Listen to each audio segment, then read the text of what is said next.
warahmatullahi wabarakatuh. Perkenalkan, nama saya Nadila Amalia Liwan, mahasiswa jurusan akuntansi UIN Alauddin Makassar dengan NIM 904118097. Dalam video ini saya akan menjelaskan pertemuan ke-11 yaitu e-commerce dan pertemuan 14 yaitu crowdfunding. Terdahulu saya akan menjelaskan tentang e-commerce. Apa itu e-commerce? E-commerce biasa kita kaitkan dengan istilah belanja online, di mana merujuk pada aktivitas membeli barang melalui internet. Lalu, definisi formal dari e-commerce ialah merupakan transaksi komersial yang melibatkan pertukaran nilai secara digital melalui jaringan internet antar individu maupun antar organisasi. Lalu konsep utama e-commerce ada dua. Yang pertama ialah pasar digital. Pasar digital di sini sangat fleksibel, di mana biaya pencarian dan biaya transaksi lebih murah. Tidak memiliki banyak biaya tambahan dalam menjalankan bisnis dan proses bisnisnya sangat murah. Yang kedua ialah barang digital dalam pasar global. Barang digital dalam pasar global di sini yang dimaksud ialah produknya itu bukan hanya dalam bentuk fisik, bahkan dalam bentuk audio, gambar, musik, film, ataupun software atau semua yang bisa diunggah, diunduh, dan dikirim.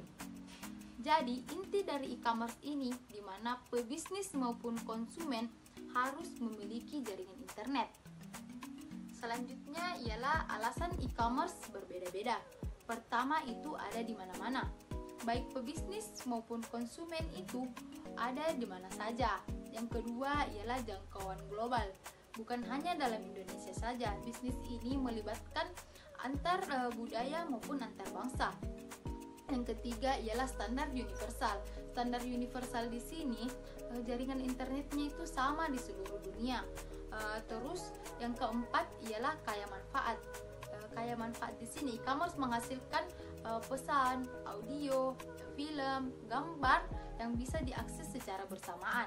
Terus personalisasi dan teknologi sosial, yaitu di mana e-commerce ini kita sebagai pebisnis maupun kita sebagai konsumen dapat mengatur informasi apa yang kita inginkan. Terus yang terakhir ialah interaktif. Interaktif di sini yang dimaksud ialah memungkinkan komunikasi dua arah. Baik, selanjutnya tipe-tipe e-commerce. Tipe-tipe e-commerce itu ada tiga. Yang pertama ialah bisnis ke konsumen. Bisnis ke konsumen di sini maksudnya ialah penjualan langsung kepada konsumen akhir, di mana perusahaan biasa memiliki web masing-masing atau web tersendiri. Kedua ialah tipe yang kedua ialah bisnis ke bisnis. Bisnis ke bisnis di sini di mana penjualan antar pelaku bisnis. Biasa perusahaan langsung memberikan barangnya kepada supplier atau reseller. Terus yang ketiga ialah konsumen ke konsumen. Konsumen ke konsumen di sini penjualan antar konsumen ke konsumen. Biasa kita kenal dengan istilah marketplace, di mana melibatkan pertemuan antar penjual dan pembeli. Biasa kita kenal dengan marketplace. Contohnya ialah Shopee, Bukalapak, Tokopedia, dan lain-lain. Selanjutnya ialah model bisnis e-commerce. Model bisnis e-commerce ada 7. Pertama ialah portal. Portal di sini merupakan gerbang untuk masuk ke dalam web. Contohnya ialah Google, Yahoo, Bing, dan lain-lain. Kedua ialah e-tailer. E-tailer di sini ialah toko retail online, di mana kita dapat mengunjungi toko tersebut untuk membeli barang atau bisa melewati aplikasi dari toko tersebut. Ketiga ialah penyedia konten. Penyedia konten di sini ialah mendistribusikan konten dalam bentuk video, musik, gambar, teks, dan lain-lain ke dalam web. Contohnya ialah iTunes. Yang keempat ialah perantara transaksi.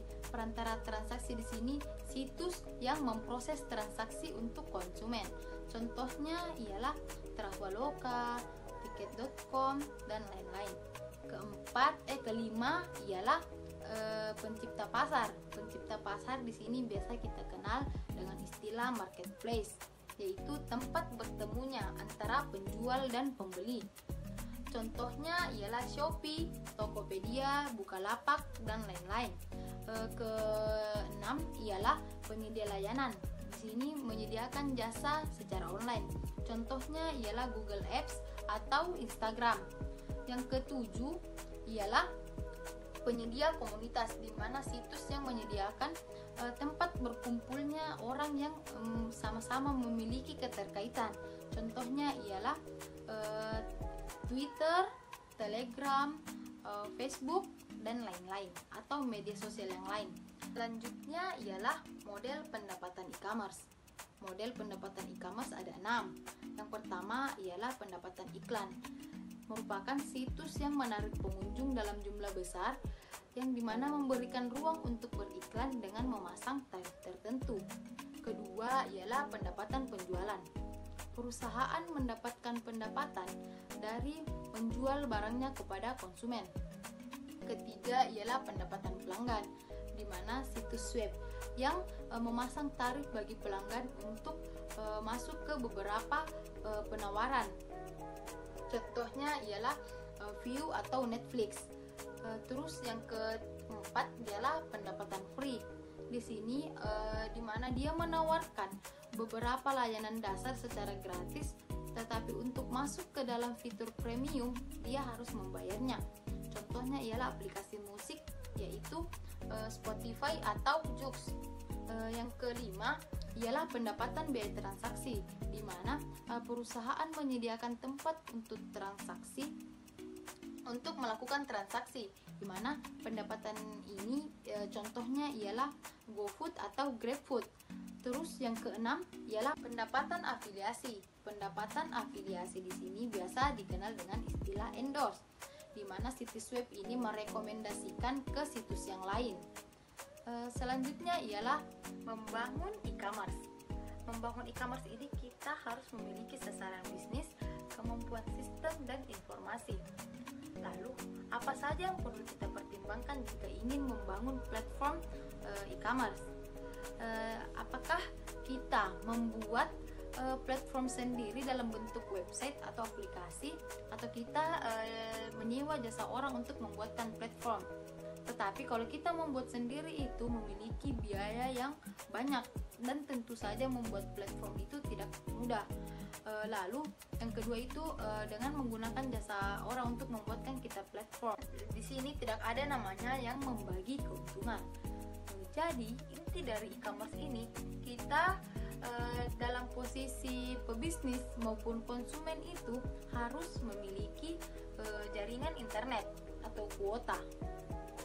Baik, selanjutnya saya akan menjelaskan pertemuan 14, yaitu crowdfunding. Crowdfunding, crowd artinya keramaian, funding artinya pendanaan. Jadi crowdfunding merupakan suatu istilah di mana pengumpulan dana atau penerimaan dana dari banyak pihak untuk suatu proyek tertentu, baik itu proyek bisnis maupun proyek sosial. Lalu tipe-tipe crowdfunding. Tipe-tipe crowdfunding terbagi menjadi 5. Yang pertama ialah yang paling terkenal ialah donation crowdfunding. Ini merupakan tipe crowdfunding yang paling terkenal, apalagi seperti situasi saat ini, yaitu adanya wabah COVID-19. Di sini di mana proyeknya itu yang didanai atau yang dimintai dana merupakan berbentuk donasi atau untuk membantu orang lain, di mana semua orang bisa memberikan dana atau memberikan donasi dengan cara melalui website donation crowdfunding ini. Contohnya itu ialah kitabisa.com atau ariopeduli.id. Di sini dalam donation crowdfunding ini bukan dijadikan sebagai ladang bisnis. Yang kedua itu ialah lending based crowdfunding atau biasa kita kenal dengan istilah P2P lending. Di sini biasa dikatakan berbeda dengan tipe crowdfunding lainnya karena dia berbasis pinjaman dan atau mendanai suatu proyek di mana dia mendanai itu tidak secara cuma-cuma. Jadi dia ingin mendapatkan bunga atau feedback sesuai dengan kesepakatan antara pemberi dana atau dan peminjam dana.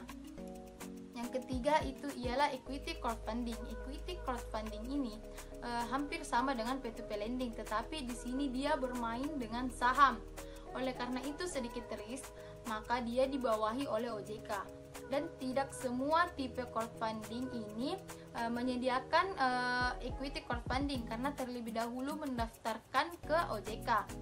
Dan perusahaan yang ingin mendaftarkan ke equity crowdfunding itu harus berbentuk badan usaha yang besar dan memiliki badan hukum serta penghasilan tertentu yang telah ditentukan oleh OJK.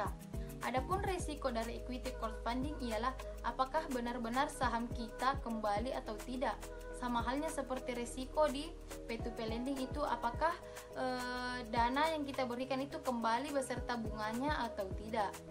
Terus yang keempat ialah reward based crowdfunding. Reward based crowdfunding ini bukan hanya berbentuk donasi, tetapi di sini feedbacknya juga bukan berbentuk saham ataupun materi, tetapi berbentuk reward. Rewardnya seperti apa itu tergantung dari sesuai yang mendanai proyek tersebut. Salah satu atau beberapa contohnya itu ialah apabila kita mendanai suatu usaha dan memiliki produk, maka kita dapat membeli produk tersebut dengan harga yang lebih murah, atau sebelum produk tersebut launching kita dapat membelinya terlebih dahulu. Adapun keuntungan dari reward based crowdfunding ini dari pemberi dana maupun dari peminjam dana. Terus yang kelima, yang terakhir itu ialah royalty crowdfunding, di mana feedback yang mereka dapatkan itu dari usaha yang mereka danai berkat penjualan suatu produk, tergantung dari persentasenya. Adapun resiko yang dialami dalam menggalang dana lewat crowdfunding itu, pertama dari segi pemilik proyek.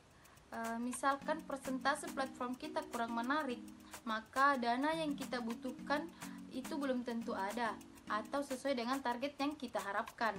Terus yang kedua itu dari segi pemberi dana. Misalkan untuk donasi, apakah yang kita berikan ini benar-benar digunakan untuk donasi atau untuk pribadi. Dan contoh yang kedua itu misalkan uang kita yang kita pinjamkan apakah kembali beserta bunganya atau tidak. Adapun terkait persyaratan untuk mengajukan permohonan dana untuk membuat suatu proyek di crowdfunding itu, persyaratannya itu tergantung dari pemilik